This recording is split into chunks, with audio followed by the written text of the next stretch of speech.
Social Security benefits will be impacted by these important changes by Congress. And today in this video, I'm talking about new ideas that Congress is floating around when it comes down to Social Security and people receiving Social Security, SSI, SSDI, VA benefits, RRB, retirement will be impacted by this very important change. Now, as most of you know, Social Security is the vital source of income for millions and millions of beneficiaries, and it's very important that program remains solvent. These are all the ideas that Congress is floating around when it comes down to Social Security as of right now, but it's very important to be aware of what's being discussed and how it could potentially impact your benefits and all the latest details I have got right here in this video. So without further ado, let's get right into it. Alright guys, now speaking of the changes, what Congress is proposing and what Congress is discussing about the Social Security and how it will impacting your benefits, those who rely on it. Alright guys, now as you may know, Social Security and Medicare stated their life expectancies in the United States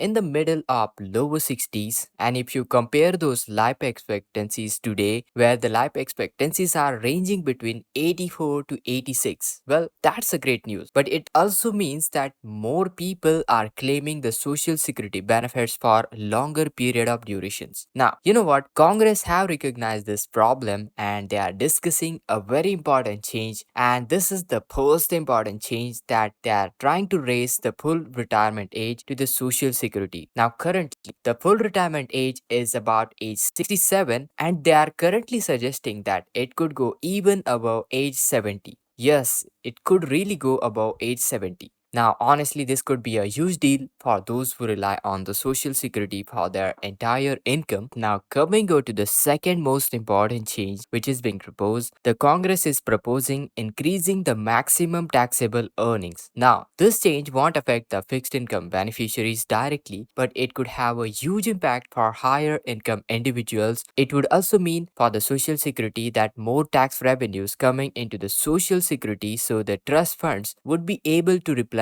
itself more often. And this is a great news for Social Security's solvency. These changes could significantly affect those who rely on Social Security for their retirement income, and it's very important to stay up to date when it comes down to new changes and stay aware of how these changes will impact you. Now, currently, speaking of the potential implications of raising the maximum taxable earning threshold, now you might be wondering why this would be impactful for a low income, fixed income beneficiary receiving Social Security. Well, it simply means that more tax revenues will be coming into the Social Security Trust Fund, so therefore pushing out the insolvency date further out into the future. And that's always a great thing when it comes down to Social Security. So here is what happened in the year 2022. The maximum taxable earning threshold was $147,000 in the 2022. In other words, anybody earning up to $147,000 or more, well, the first $147,000 of the earnings was all taxable by the Social Security, and any income over that threshold was no longer taxable by the Social Security. However, in the year 2023, they have raised that threshold by just another 9%, so it was going all the way up to $160,200. So in 2023, the maximum taxable threshold earning is $160,200. In other words, all income up to that threshold is now taxable by Social Security, meaning that more tax revenues will be coming into the Social Security Trust Fund. And ultimately, guys, this revenue will be flowing back to the fixed income beneficiaries drawing Social Security benefits. So not bad, right? So what they want to do right over here is couple of different plans, and they are floating out bunch of plans right now. So definitely number 2 onto the list would be raising the maximum taxable earnings up to $250,000. In other words, that is suggesting raising the maximum taxable earnings up to $250,000. So obviously there is a little bit of spread. There could be a little bit of discrepancy right over here, but this is what they are suggesting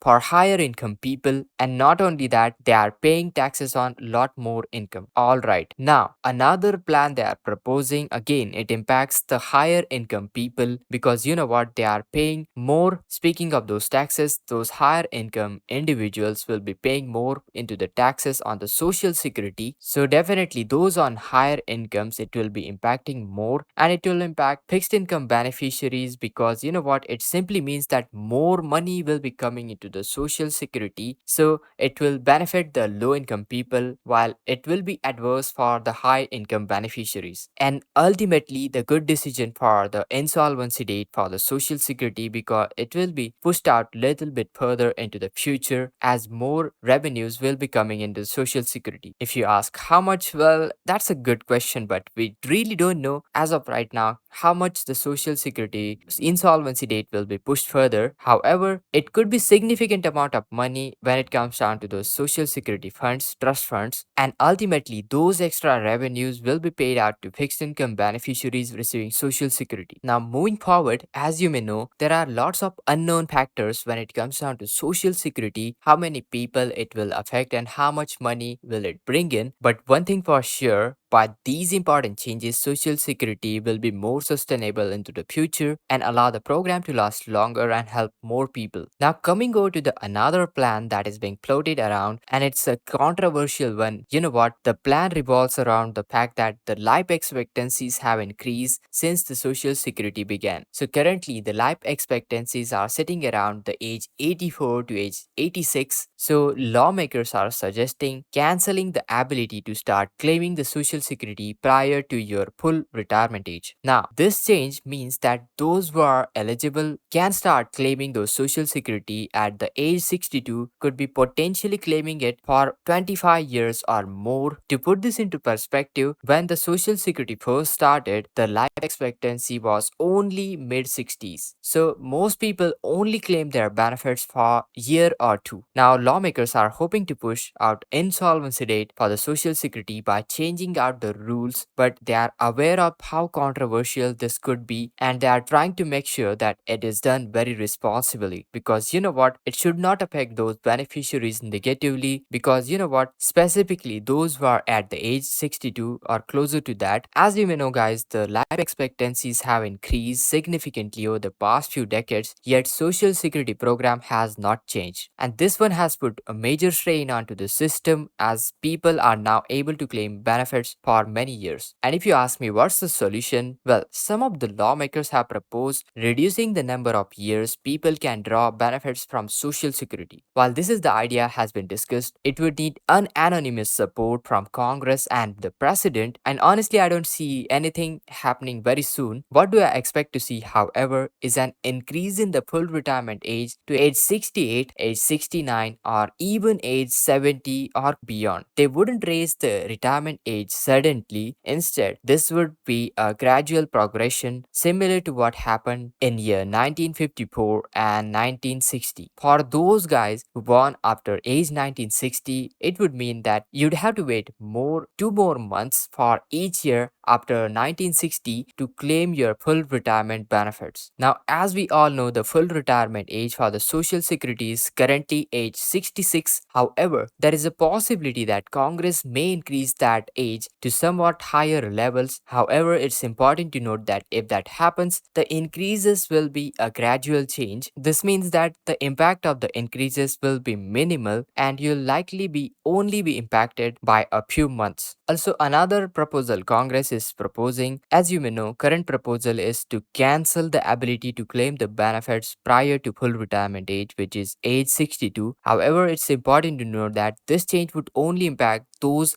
younger than age 40. So if you are already claiming your benefits, then you are good to go. It's always important to keep eye on to all the important changes, updates to Social Security and the program. That's why I'm right over here to bring you all the latest details. So make sure to subscribe to our channel. How to guys, turn on all the bell notification. Make sure to hit that like, share this video, that really helps us. And this is Kedar from How to Guys. See you in the next video.